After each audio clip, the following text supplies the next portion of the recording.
time I got to Denver, I was like unhealthily, like skinny, like I was malnourished. I hadn't been eating. I was depressed. I was malnourished. Like literally, I'll try to pull up a picture of my phone so you can see it. But I was malnourished. Like they had to like force feed me to like get me to back to a state where I could just eat properly. Why?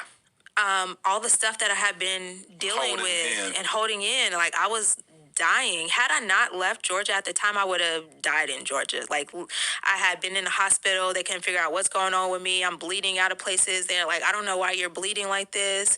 There was so much stress and stuff going on with my body at the time. Had I not left at the time that I did, I think I would not be here right now.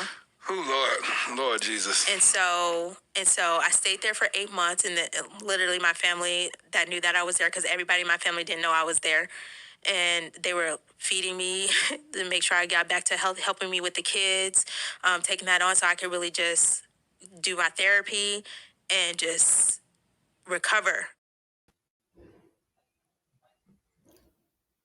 Welcome to this episode of the Sexual Miseducation of Black Men in America. My name is A.B. Bracewell. I'm your host, I'm your speaker, I'm your brother. We're going to talk about this today. I know most of you guys probably seen clips of that interview, or maybe you've seen the full interview on the podcast, My Dear Future Wifey podcast, I believe it's called. Um, Shout out to that brother for a great interview. And today I want to speak about something, and I'm just using that interview as a springboard of what I really want to talk about.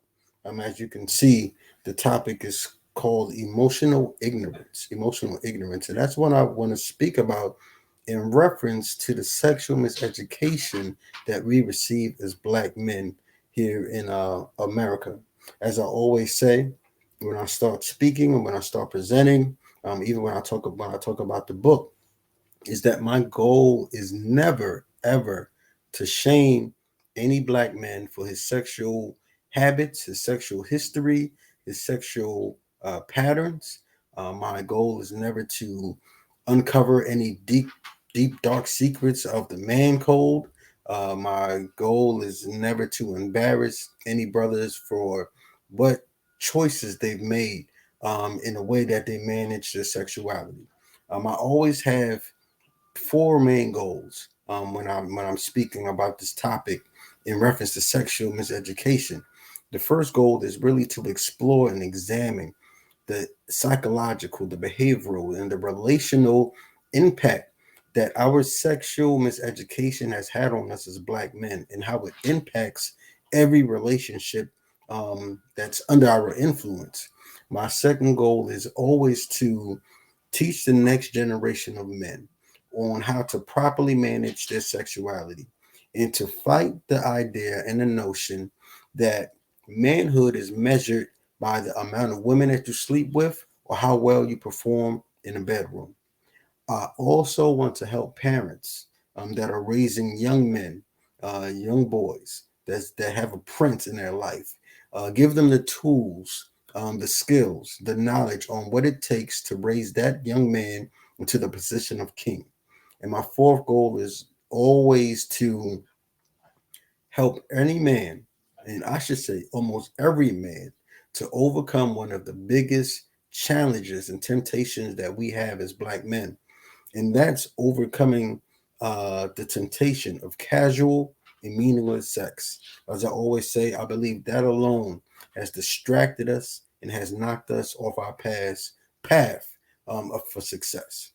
So, as you've seen in that little clip just now, I don't have to say who was in it. To be honest, I'm not sure how to pronounce her first name, so I'll just call her Mrs. Jackson. She had the interview on the podcast with the Dear Future Wifey podcast, and in that specific clip, she was speaking about the pain, the hurt, the depression, the sadness, the trauma, all of the emotional baggage that she occurred with being married to Derrick Jackson. This video is not about Derek Jackson. It's not even about her. I'm just using that as an example to see how we can relate to the way we manage our sexuality and how it impacts so many people, that often go unnoticed. It doesn't, it's not often spoken about, and we often ignore as Black men, because we've been conditioned to view sex, to view relationships, and to even view women a certain way. As I always say, the things that I say, the things that are in this book, I know it doesn't apply to each and every single man. But for those that can relate, for those that it does resonate with, this is for you. So the topic is emotional ignorance.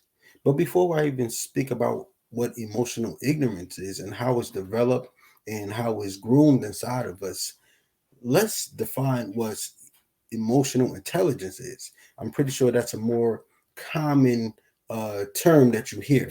Anytime you hear a young lady or even a young man talk about the type of mate that they want, that term emotional intelligence is often said when they said they want some what they're looking for in a future mate or what they want in a career mate. So let's define what emotional intelligence is. Emotional intelligence, it's the ability to recognize one emotions first. It's also the ability to identify one's emotions. And when I say identify, I mean to put a name to how you're feeling. A lot of the times we can say we're happy, we're sad, but that's where it stops. But when you become emotionally intelligent, your emotional vocabulary expands. You're able to describe and identify what you're feeling in a more broader way, in a less elementary way, other than I'm mad or I'm sad, or like some of us, we're not able to even label or identify our emotions at all. And another thing about emotional intelligence is the ability to express one's emotions in a proper and a healthy way. So when it comes to emotional intelligence, it's so important to develop that, because with emotional intelligence, the hope is that after we identify our emotions, after we can realize our emotions, after we can name and express our emotions in a proper way, the hope is that we're able to empathize with others and their emotions. We're able to connect and put ourselves in their shoes when they're experiencing or expressing or feeling a certain emotion. And that's what emotional intelligence basically it is at the very basic level, is understanding our own feelings and being able to understand the feelings of others, our loved ones, our mates, our spouses, our boyfriends, our girlfriends, the people that we're dating. So the question is, how do we become emotionally ignorant, and how does the sexual miseducation system helps us or condition us to be emotionally ignorant? Simple. Growing up as a boy, as a man, as a young man, the sexual miseducation education system teaches us to deny and suppress our emotions. Well, that's nothing new. As far as being a guy that being macho, being a man of bravado, we are taught to deny and suppress so many feelings that we experience. We're not able to express feelings of vulnerability when we're feeling sad, when we're feeling disappointed, when we're feeling embarrassed, when we're feeling let down, when we're feeling abandoned, even more enjoyable feelings. We also suppress that when we're feeling happy, when we're feeling joyful, when we're feeling elated. When we're feeling excited, we're also very cool and we're very macho. We're very laid back, because somewhere along the line we've been taught that men do not express and expose the emotions. So if we do not express and expose our emotions, how will we ever become emotionally intelligent in a way where we can understand the emotions of others. We're not supposed to feel pain. We're not supposed to feel hurt. We're not supposed to feel any type of sadness. So how can we ever feel and identify pain, hurt, and sadness when someone else expresses it? Especially when though that pain, hurt, and sadness is due to some of our sexually unhealthy behaviors. We really don't know how to express those emotions. And that's what often leads to the emotional ignorance that we display. When we speak about, or when I speak about emotional ignorance, or even emotional intelligence, there's no certificate, there's no degree that we can show and say, hey, I am now emotionally intelligent. I have matriculated. I have passed these classes, and now I can prove to you that I'm emotionally intelligent. The thing we have to do as men, especially as Black men, in order to become emotionally intelligent, the first thing we must do is transfer or drop out of the sexual miseducation system, because it's the sexual miseducation system that blocks us from developing that level of intelligence. So that's only the introduction, but I want to watch a little bit more of this clip from this interview, and we're going to get deeper into this conversation of emotional ignorance.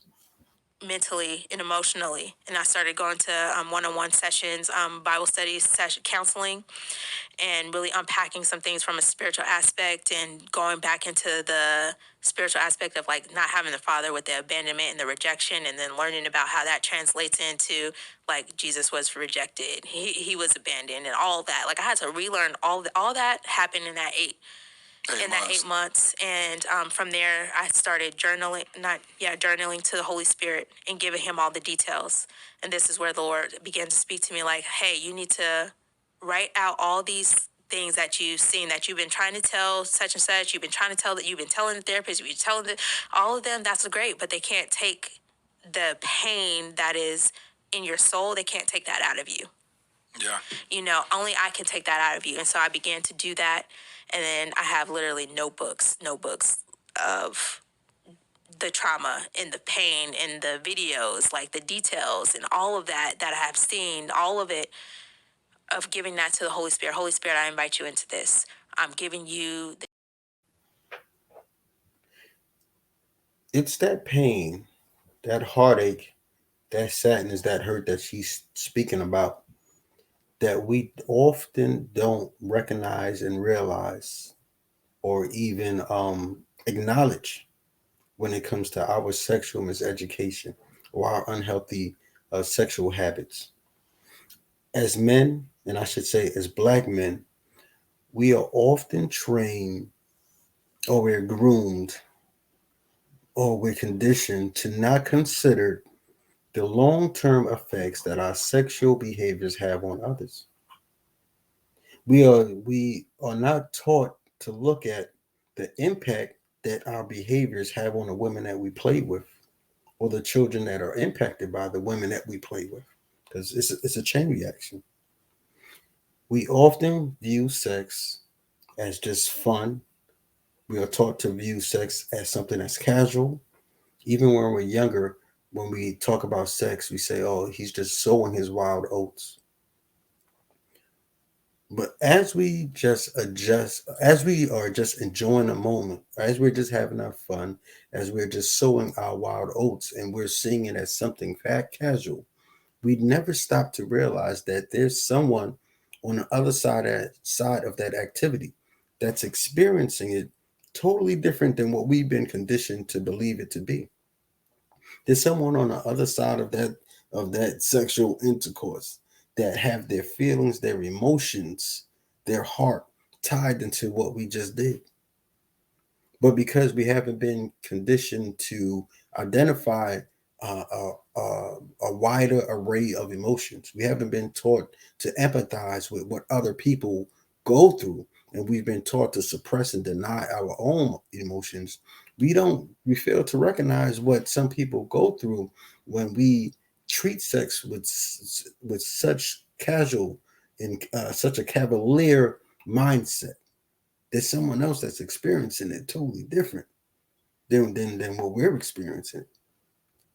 We're so carefree, we're so careless with what's going on, that we don't stop to think that, oh, there's someone else that's experiencing this, that might be thinking of a future with us. There's someone that's experiencing this that might feel that, hey, I, I'm he must like me or love me, that he's willing to have my kid. This is just someone experiencing this that's having a totally different um, mindset, a totally different approach of what's going on. But because we've been so inducted in the sexual miseducation system, we never stop to realize that and to think about that, and to meditate on that. I came face to face with someone that I dated a few years ago. And this story is actually in a book.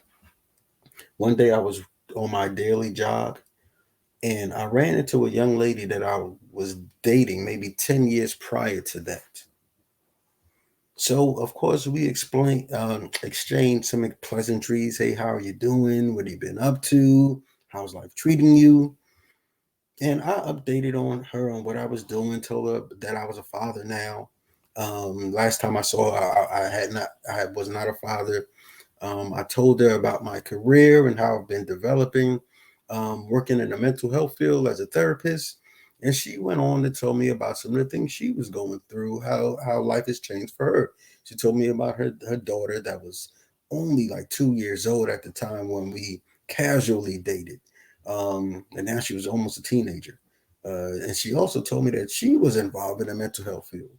It was kind of a surprise to me because I remember her being in the finance field. So, I congratulated her. And before I walked away, she stopped me and said she was in the mental health field as a patient. She had to seek therapy, and get some help to help her with her feelings of depression, her feelings of trauma, her feelings of anxiety, abandonment, due to all of the unhealthy and negative relationships or situationships that she's been in. So, I try to extend my sympathies to tell her I hope that everything turns out well for her, and that she finds some healing. And before I could walk away, she stopped me and said, "You were one of the men that led me to seek therapy." That hit me like a ton of bricks, because what I felt was something casual, what I felt that something that we was just having fun doing, what I thought was just something to satisfy my horniness. She was having a totally different experience. Her thoughts and her emotions connected to what we were doing was totally opposite from mine. And to deep down inside, I probably knew that, but I try to tell myself, I try to convince myself that she wanted exactly what I wanted. When the truth was that I knew that she wanted a real connection. I knew that she wanted a real relationship. And she was only willing to accept what I was giving just so she can feel attached to me. And that's something that a lot of us men do. And that's something the sexual miseducation system teaches us to view sex as something casual and inconsequential. And as she walked away, as she jogged away, I began to not only think about my interactions with her, but I started to think about the number of women that I had the same interactions with.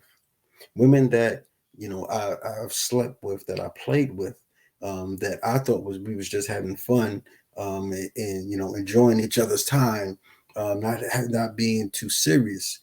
What the impact might have been on them, and not only what I've done to them.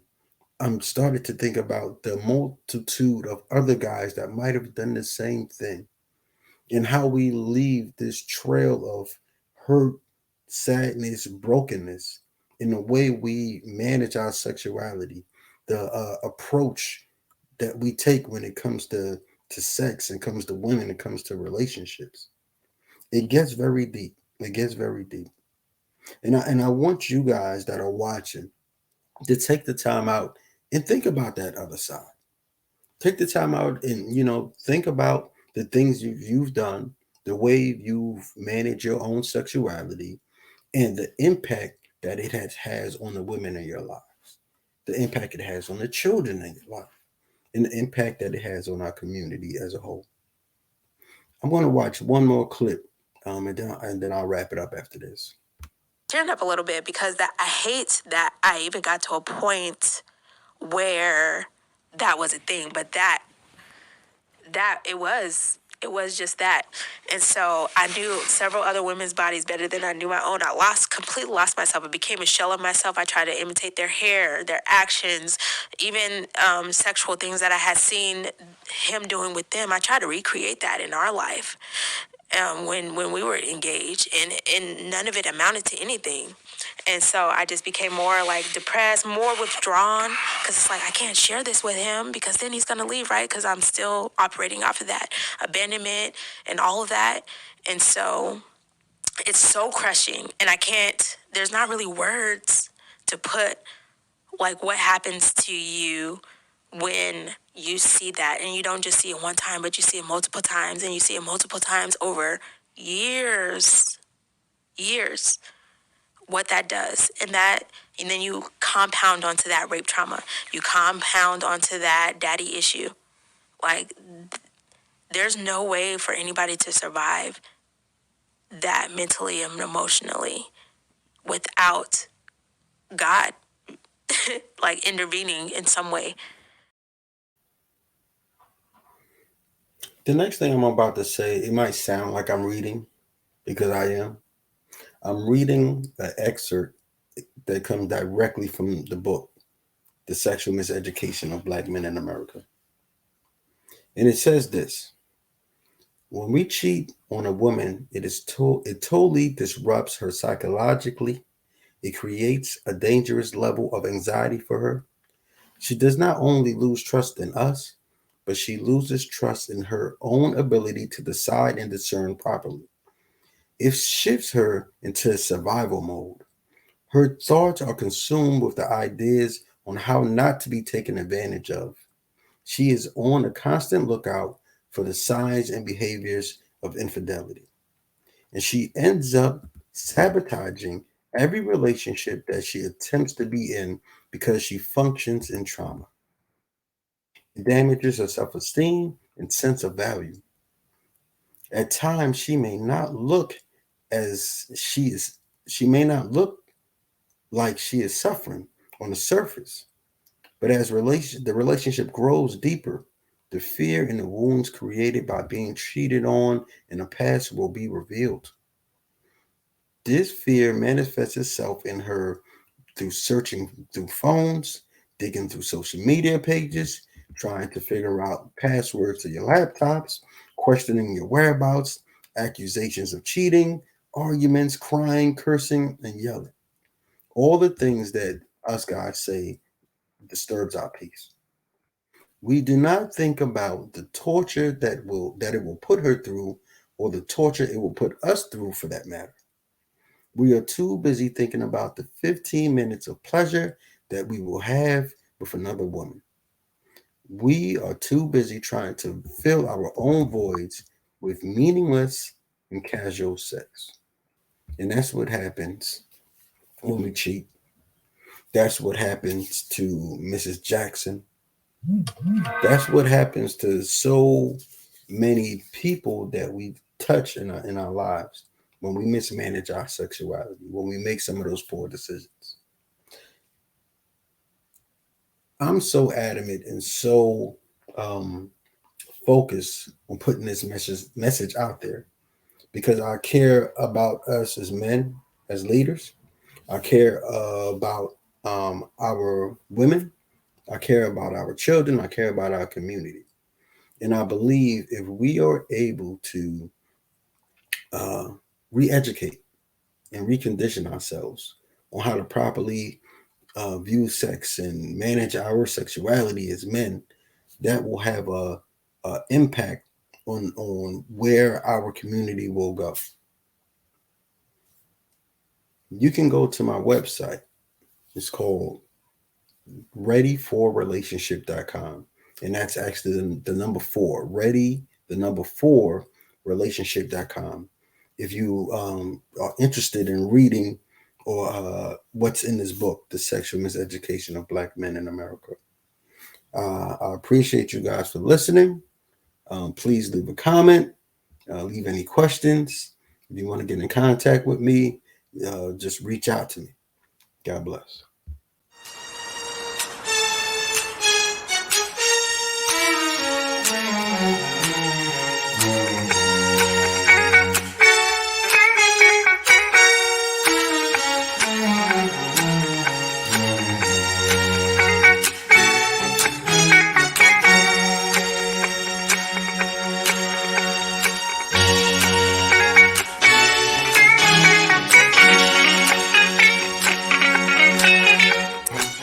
The Sexual Miseducation of Black Men in America. It explores and explains the psychological, emotional, behavioral, and relational impact that our sexual conditioning has had on us as black men. For far too long, we have allowed one of the smallest organs on our body to have the most control over our lives. In this book, we will explore the impact that our sexual miseducation has had on every part of our lives as black men. We will re-educate the next generation of men on how to value themselves by teaching them real ways of measuring their manhood and combating the notion that their manhood is based on the number of women that they sleep with or how well they perform in the bedroom. The Sexual Miseducation of Black Men in America will help parents in our community understand what it will take to grow their prince into the position of king. We will assist black men with overcoming one of the biggest struggles that we are faced with. That is the temptation of casual and meaningless sex. This alone has stopped millions of us from living up to our full potential. The Sexual Miseducation of Black Men in America. It's coming. And mainly the unhealthy sexual habits that we learn, the unhealthy sexual lessons that we learn as black men. A lot of it affects us in so many different ways, psychologically, behaviorally, emotionally. The act of sex in, 5th or 6th grade in health class, they start to talk to you about what sex is. I tell her he loved her when he didn't really love her, right? And so what I took from that was, I'm never going to say those words unless I mean it. End up being with this chick. She might just be a one-nighter and that's it. So we don't get out that stage until we like older. I mean, it's sad, but it's realistic. It's almost like slowly pushing all the other people out, because at one time we all have multiple chicks here, there, and other way. He didn't explain nothing or nothing. He just stopped hitting her up on that regard, stopped answering what she requested, and she kind of went off on him. And he was like, "Oh no, I got into a relationship, so I just didn't, it wasn't really appropriate." But she was like, "Well, you could have told me."